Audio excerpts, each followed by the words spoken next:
जोहार दोस्तों, आप सभी को फिर से एक बार जोहार एग्जाम में स्वागत है दोस्तों। आज से आप लोग के लिए झारखंड महिला सुपरवाइजर का आप लोग को प्रीवियस ईयर का साइंस क्वेश्चन लेके आए, जो कि दोस्तों ये मोस्ट इंपॉर्टेंट रहने वाला है। ठीक है, आपको किसी तरह का प्रश्न भी आप लोग एग्जामिनेशन में देखने को मिलेगा। ठीक है, तो पहले भी हम लोग साइंस का एमसीक्यू कर चुके हैं और प्रीवियस ईयर बेस्ड। ठीक है, तो आज से हम लोग फिर से वही स्टार्ट करने वाले हैं प्रीवियस ईयर बेस्ड। ठीक है, और इम्पोर्टेंट क्वेश्चन रहेगा। ठीक है, जो कि प्रीवियस ईयर में किस तरह क्वेश्चन आया है उसी तरह का प्रश्न भी यहाँ पे आप लोग को देखने को मिलेगा। और मैं आप लोग का जब क्लास स्टार्ट होगा उस दरमियान में भी बताऊंगा कि कौन से टॉपिक आप लोग पढ़ना है। ठीक है, ताकि आप लोग आसानी से आप लोग उसको पढ़ के आप लोग एग्ज़ाम में अच्छा स्कोर कर सकते हैं और सभी में साइंस में आप लोग सही कर सकते हैं। ठीक है, बस आप लोग को जितना बताया जाएगा उतना आप लोग को सही करना है, मतलब पढ़ना है, सही करना है बोल रहे हैं।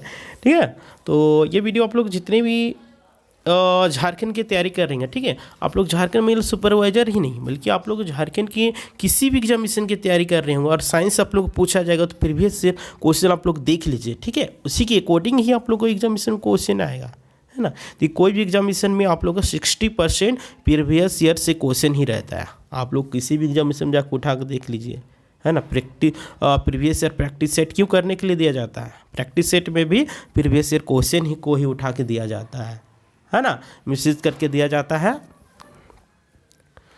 ठीक है, आप लोग चाहते हैं कि साइंस में हम सभी प्रश्न को सही करें।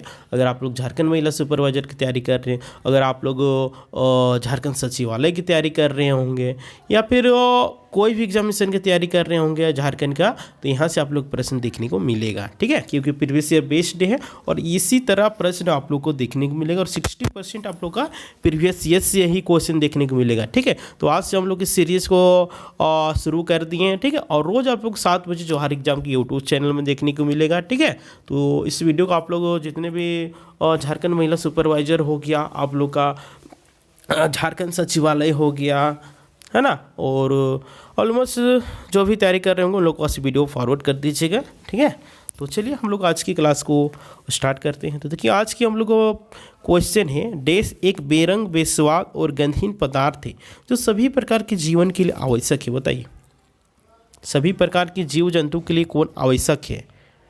तो बताइए, ऑक्सीजन आवश्यक है, पानी आवश्यक है, कार्बन आवश्यक या फिर वायु आवश्यक है?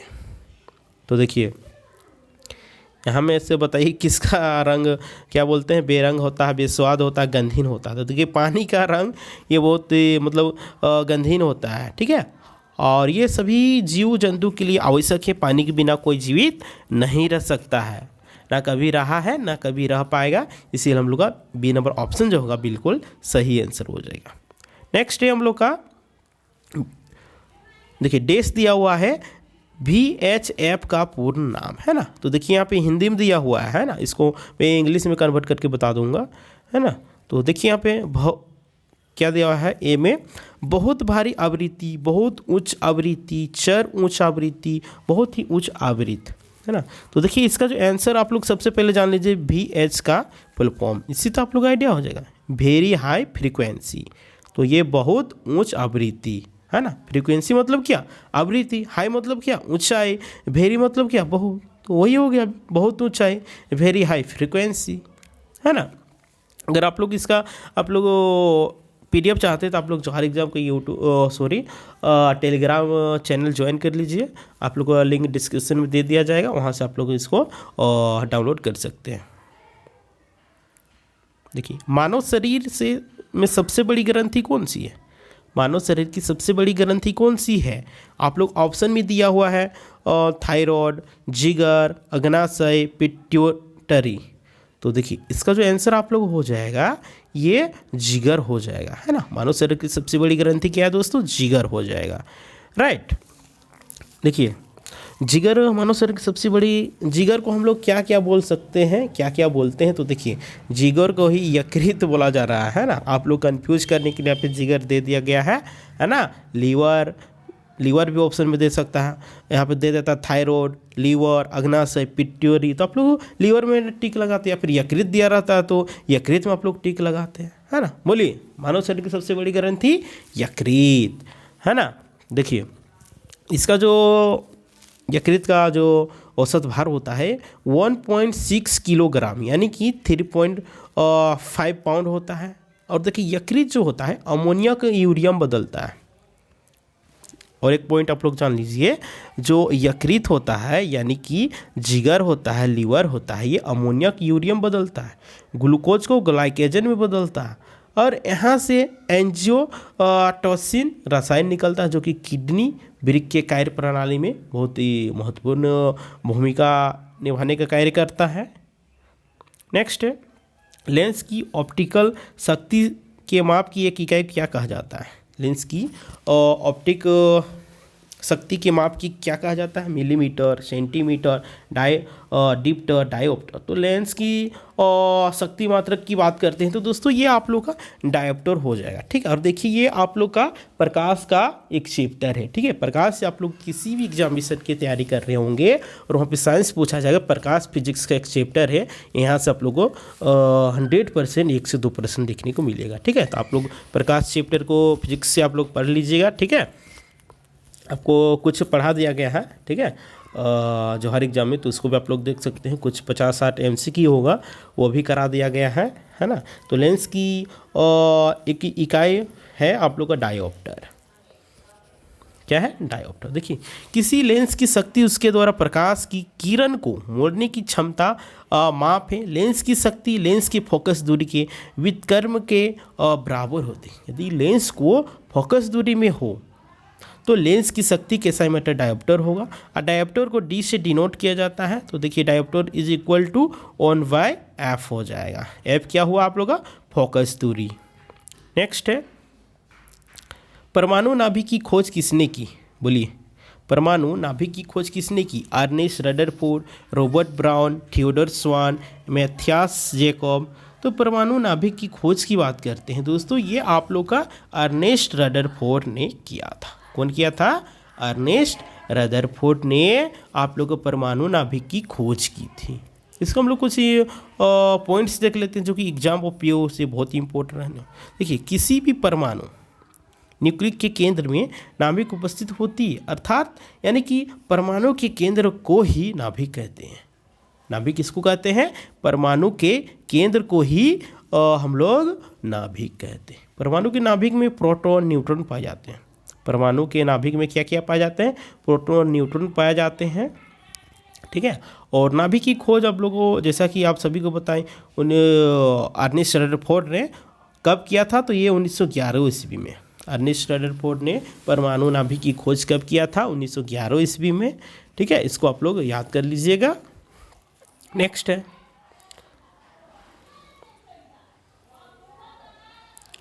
जंग को रोकने के लिए स्टील या लोहे के लिए एक सुरक्षात्मक कोटिंग लगाने की प्रक्रिया को क्या कहा जाता है?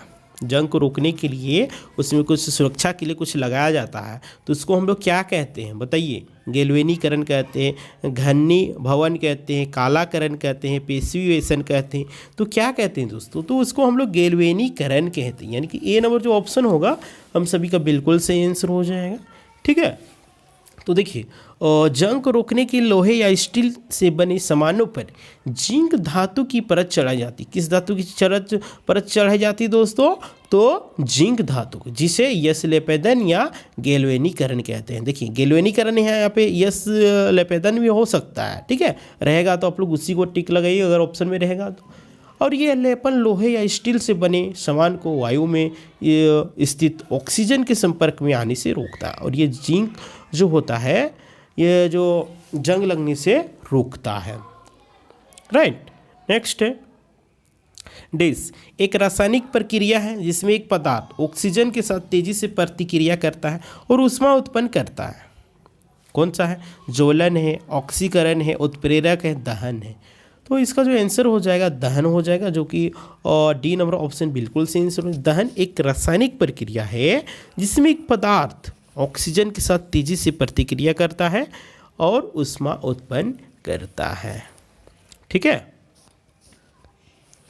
देखिए किसी पदार्थ की ऑक्सीजन में जलने पर ऊष्मा और प्रकाश उत्पन्न होता है। किसी भी पदार्थ में ऑक्सीजन जलने से ऊष्मा और प्रकाश उत्पन्न होता है और उसे ही हम लोग क्या कहते हैं, दहन कहते हैं। जैसे में आप लोग जान लीजिए, कार्बन को वायु में जलाने पर CO2 कार्बन डाइऑक्साइड बनता है। कार्बन को वायु में जलाने पर क्या बनता है, कार्बन डाइऑक्साइड बनता है। उसमें ऊष्मा और प्रकाश भी बनते हैं, राइट, ऊष्मा और प्रकाश भी बनते हैं। नेक्स्ट, स्थिति और धरती की संरचना का अध्ययन क्या कहलाता है। स्थिति और धरती की संरचना की अध्ययन की बात करते हैं। देखिए आप लोग एक अध्ययन से आप लोग का 100% प्रश्न रहेगा, ठीक है, तो अध्ययन का आप लोग पढ़ लेना है ना। तो इसका जो आंसर होगा भूगर्भ शास्त्र हो जाएगा, राइट। देखिए भूगर्भ शास्त्र एक वह विज्ञान है जिसमें ठोस पृथ्वी का निर्माण करने वाली शैलों तथा उन प्रक्रियाओं का अध्ययन किया जाता है ना। इसके अंतर्गत पृथ्वी संबंधी बहुत सारे विषय आ जाते हैं, जैसे में आप लोग खनिज हो गया, शास्त्र हो गया, तलछट विज्ञान हो गया, भूमापन हो गया, खनन इंजीनियरिंग हो गई, ये सब इसके अंतर्गत में आते हैं। स्थिति और धरती की संरचना के अध्ययन को क्या कहा जाता है दोस्तों, तो भूगर्भ शास्त्र कहा जाता है, राइट। नेक्स्ट है, देखिए देश तापमान पर सभी पदार्थों में शून्य थर्मल ऊर्जा होती है। कितना होता है, 273 degree Celsius, -273 degree Fahrenheit, 273 degree Fahrenheit, -273.16 degree Celsius. तो इसका जो आंसर आप लोगों को हो जाएगा, तापमान पर सभी पदार्थों में शून्य थर्मल ये जो होता है ये -273.16 डिग्री सेल्सियस में होता है, राइट। नेक्स्ट है, बोना रूप में बढ़ते पेड़ों की प्राचीन कला को क्या कहा जाता है। बोनसाई कहा जाता है, पेड़ आकार देने वाला कहा जाता है, लघु रूप कहा जाता है, या फिर पुकट्री कहा जाता है। तो इसका क्या कहा जाता है दोस्तों, बोनसाई कहा जाता है ना। बोनसाई जापानी शब्द है और इसका मीनिंग होता है बोने पौधे। बोनसाई पौधे कम गहरे बर्तन जैसे कि ट्रे आदि में ये सब में उगाकर वृक्ष की वृद्धि को अवरुद्ध कर बौना बनाया जाता है, जिसमें उस वृक्ष की सभी विशेषताएं बनी रहती हैं। भारत में बोनसाई का प्रचलन ये किसने किया था दोस्तों, बीपी और मल्होत्रा ने, है ना। भारत में बोनसाई का प्रचलन का शुभारंभ किसने किया था, तो वीपी मल्होत्रा ने, है ना, वीपी मल्होत्रा ने किया था। नेक्स्ट है, देश ऑक्सीजन के साथ प्रतिक्रिया नहीं करता। कौन ऑक्सीजन के साथ अभिक्रिया नहीं करता है, हीलियम नहीं करता है, बोरियम नहीं करता है। देखिए केमिस्ट्री की क्वेश्चन है ना। क्रोमियम नहीं करता है, इंडियम नहीं करता है, कि कौन नहीं करता है। तो दोस्तों ये हीलियम जो होता है ये नहीं करता है ऑक्सीजन के साथ अभिक्रिया, ठीक है। इसीलिए हम लोग ए नंबर ऑप्शन जो होगा बिल्कुल से आंसर हो जाएगा। देखिए और जी हीलियम के बारे में आप लोग जान लीजिए। ये हीलियम आप लोग का हीलियम है जो कि हाइड्रोजन सबसे हल्का गैस है, और इसके बाद सेकेंड स्थान पे हीलियम आता है। पूछ देगा कि द्वितीय सबसे हल्का गैस कौन सा है, तो ये आप लोग का हीलियम हो जाएगा। फर्स्ट में हाइड्रोजन।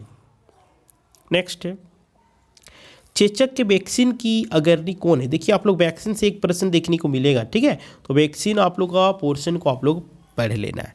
तो चेचक के वैक्सीन की अग्रणी कौन है, एडवर्ड जेनर, लुइस पास्चर और लॉर्न बेविक, अल्बर्ट कोन्स। तो चेचक के वैक्सीन के अग्रणी की बात करते हैं दोस्तों, ये आप लोग का एडवर्ड जेनर है ना, एडवर्ड जेनर है। इसीलिए हम लोग का ए नंबर ऑप्शन होगा बिल्कुल से आंसर हो जाएगा। और इन्होंने ये जो टीका है वैक्सीन है इसका खोज 1796 ईस्वी में किया था, है ना। आप लोग डेट को भी याद कर लीजिएगा। पूछ देगा एडवर्ड जेनर ने चेचक वैक्सीन की खोज कब की थी, तो आप लोग को याद रहेगा तब तो पता रहेगा, जानकारी रहेगा तब तो आप लोग इसका सही आंसर लगाइएगा, नहीं तो अंदाजी लगा दीजिएगा। तो इसका 1796 आंसर हो जाएगा, राइट। नेक्स्ट,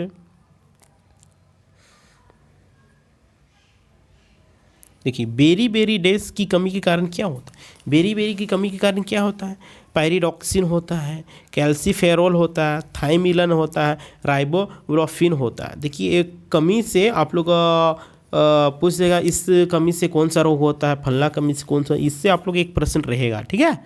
तो देखिए इसमें थाइमिलन बेरी की कमी के कारण थाइमिलन होता है, ठीक है। ये थाइमिलन क्या है इसके बारे में आप लोग जान लीजिए। तो देखिए भ्रूण के विकास के लिए थाइमिलन जरूरी है, बहुत ही ज़रूरी है ना।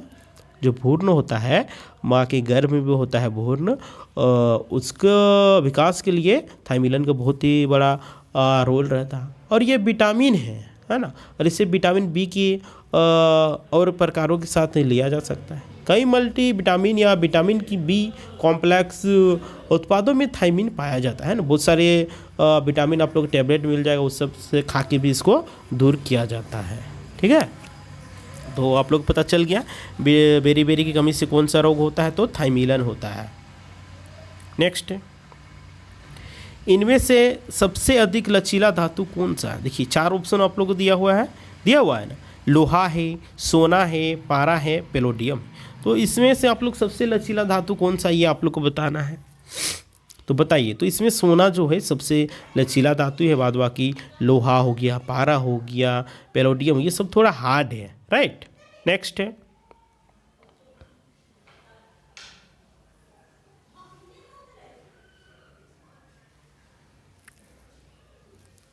देखिए जब 3D छवियों का प्रक्षेपण 2D सतह पर किया जाता है तो उसे क्या कहते हैं? जब 3D छवियों का प्रक्षेपण 2D सतह पर किया जाता है तो उसको क्या कहा जाता है? होलोग्राम, होलोग्राफ, होलोमार्क या फिर होलो इमेज। तो उसको दोस्तों हम लोग बोलते हैं होलोग्राम, है ना। इसीलिए इसका आंसर ए नंबर ऑप्शन बिल्कुल सही आंसर हो जाएगा। नेक्स्ट है, यूएच बैंड की रेंज क्या है? 300 मेगाहर्ट्ज से 3 गीगाहर्ट्ज, या फिर बीम दिया है 49 से 108 मेगाहर्ट्ज, या फिर सीम दिया है 900 से 952 मेगाहर्ट्ज, या फिर डीम दिया हुआ है 30 मेगाहर्ट्ज से 300 मेगाहर्ट्ज। तो इसका जो आंसर आप लोग को बेसिकली हो जाएगा क्या हो जाएगा? 300 मेगाहर्ट्ज से 3 GB गीगाहर्ट्ज। ठीक है, तो UHF का आप लोग को बताए थे, यहाँ भी आप लोग जान लीजिए, इसका फुल फॉर्म होता है अल्ट्रा हाई फ्रीक्वेंसी। इससे प्रश्न बनता है और ये प्रश्न में आया हुआ है प्रीवियस ईयर का। ठीक है, देखिए सबसे चमकीला ग्रह कौन सा है? शुक्र है, मंगल। देखिए इससे प्रश्न बनता है ग्रह से, लेकिन ये कभी कभी आता है, तो समय रहेगा तो आप लोग इस टॉपिक को पढ़ लेना है, राइट। देखिए तो सबसे चमकीला ग्रह की बात करते हैं, शुक्र, मंगल, बृहस्पति, पृथ्वी। तो इसका जो आंसर आप लोग को रह जाने वाला है शुक्र हो जाएगा। ठीक है, ए नंबर ऑप्शन बिल्कुल से आंसर हो जाएगा। नेक्स्ट है, कीड़े के अध्ययन को क्या कहते हैं? पक्षी विज्ञान, जल विज्ञान, कीट विज्ञान, जीव विज्ञान। तो कीड़े के अध्ययन को दोस्तों हम लोग क्या कहते हैं? तो इसका जो आंसर आप लोग को हो जाएगा कीट विज्ञान। ठीक है, कीड़े के अध्ययन को कीट विज्ञान कहा जाता है ना। नेक्स्ट है, किसी अन्य जीव पर जीवित रहने वाला एक जीव क्या कहते हैं? यानी कि जो दूसरे पे आश्रित था उसको क्या जीव कहा जाता है? सूक्ष्म जीव कहा जाता है, कि परजीवी कहा जाता है, कि सहभोजित्व कहा जाता है, कि होस्ट कहा जाता है? तो दोस्तों उसको परजीवी, यानी कि जो दूसरे पे आश्रित रहता है, जैसे अमीबा हो गया, केंचुआ हो गया, ये सब दूसरे जीवों पर आश्रित रहते हैं, है ना। नेक्स्ट आज की लास्ट क्वेश्चन है, फिल्टर का उपयोग करके किस तरह से निलंबित सामग्री हटाने की प्रक्रिया, अच्छा क्या है, फिल्टर का उपयोग करके निलंबित सामग्री हटाने की प्रक्रिया को क्या कहा जाता है? उबलना, ऊर्ध्वपातक, बुआई, निस्पंदन। तो इसका जो आंसर आप लोग हो जाएगा निस्पंदन हो जाएगा। ठीक है, डी नंबर ऑप्शन बिल्कुल से आंसर हो जाएगा, है ना। देखिए निस्पंदन यानी कि छानना, ये प्रक्रिया तरल से ठोस पदार्थ को हटाकर शुद्ध तरल प्राप्त करने के लिए किया जाता है ना। तो आज की हम लोग का प्रश्न समाप्त होता है। ठीक है, तो उम्मीद करते हैं कि सेशन आप लोगों को पसंद लगा होगा और ये वीडियो आप लोग को हेल्पफुल रहा होगा और रहेगा, है ना। तो जो भी है आप लोग फीडबैक दीजिए कमेंट करके, अच्छा लगा या बुरा लगा या ख़राब लगा, समझ में आया कि नहीं आया, फीडबैक आप लोग दीजिए ताकि मेरे को एनर्जी मिलेगा। ठीक है, उससे पता चलेगा कि किस तरह का आप लोग को चाहिए कंटेंट, नहीं चाहिए, उसके अकॉर्डिंग आप लोग का लाने का प्रयास करूँगा, है ना। और आप लोग सिलेक्शन भी दिलाने का प्रयास करूँगा, एक भी प्रश्न आप लोग छूटने नहीं दूँगा, बस आप लोग को भी साथ देना है, राइट। तो इस वीडियो को आप लोग फिर से रिक्वेस्ट रहेगा फॉरवर्ड कर दीजिए। जितने भी झारखंड महिला सचिवालय की तैयारी झारखंड महिला सुपरवाइजर की तैयारी करने वाले अभ्यर्थीगण होंगे, झारखंड सचिवालय की तैयारी करने वाले अभ्यर्थीगण होंगे, है ना, सभी के पास आप लोग फॉरवर्ड कर दीजिए। जितने JCC JPSC की तैयारी करने वाले सभी के पास आप लोग ऑलमोस्ट फॉरवर्ड कर दीजिए। और आप लोग इस चैनल में नए होंगे तो बोलेंगे कि जोहार एग्जाम को सब्सक्राइब कर लीजिए एंड बेल आइकन को प्रेस कर दीजिए, ताकि जब भी इसी तरह का वीडियो अपलोड होगा तो आप लोग सबसे पहले नोटिफिकेशन मिल सकेगा। तो ठीक है, फिर मिलते हैं।